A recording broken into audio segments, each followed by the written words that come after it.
JCs, and about 5 or 6 years ago we changed our name to align with our national association.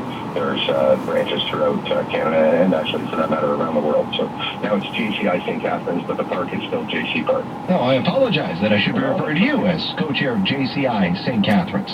So the park is right there on Ontario Street, and a lot of people are familiar with the hunt, and I want to go over all the details in a second, but anybody familiar knows that parking is a concern. So have you looked after it this year? Well, we have a free shuttle service running from Lakeside Park starting at 9 a.m. The events sort of officially kick off at 9:30, so there's plenty of time to make your way from Lakeside Park.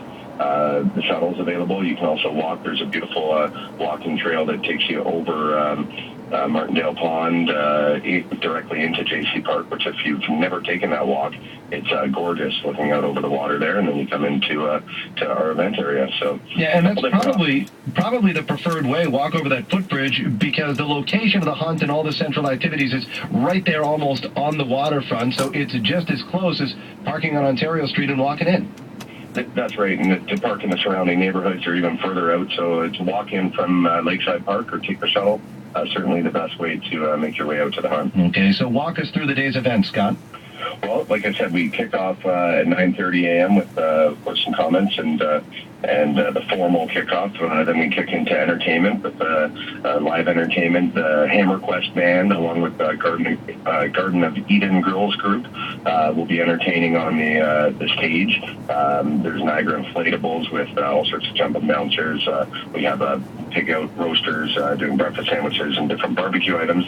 And then, of course, the main event are the actual hunt times, and there's staggered times for different age groups, beginning at 10 o'clock and running every half an hour up until noon. Okay, so what are those age groups for parents that are listening? The age groups are 1 to 3, so that one is at 10 a.m., followed by 4 to 6-year-olds from 10:30, and then 7 and 8-year-olds at 11, and the oldest group, 9 and 10 years old, begins at 11:30. How many Easter eggs do you guys throw out there? Because every year I see box upon box upon box. It's in the thousands. It has to be. There are tens of thousands. This year we have 40,000 Easter eggs, and we're very fortunate to have Mark's No Frills and Ron's No Frills, the two local No Frills markets, sponsor the event and provide those eggs to us.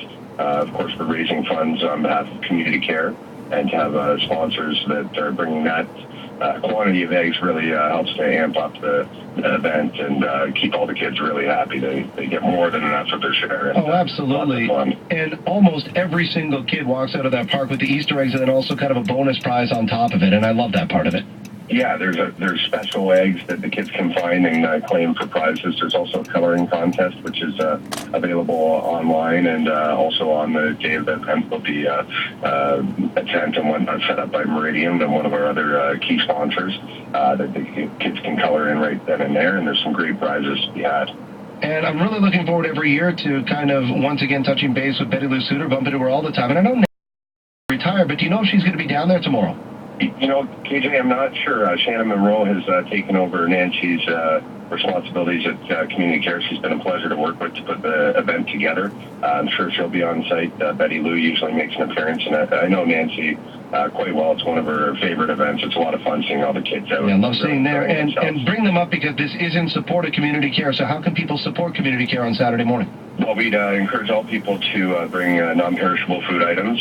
The event is free. However, we do suggest a $2 per child donation. It's certainly appreciated. There are many people in our community, as you know, in need, and as a local group, the JCI St. Catharines, we're happy to support such a great organization as Community Care. Scott, I love being a part of it every year. For the very first time, I've got a daughter that can participate. Last year, too young, but now 16 months. She's going to be in there, man, and I'm looking forward to it. That'll be something else. We're excited to see you out. And I should mention for your listeners, if they don't know, KJ is our fabulous MC for the event. And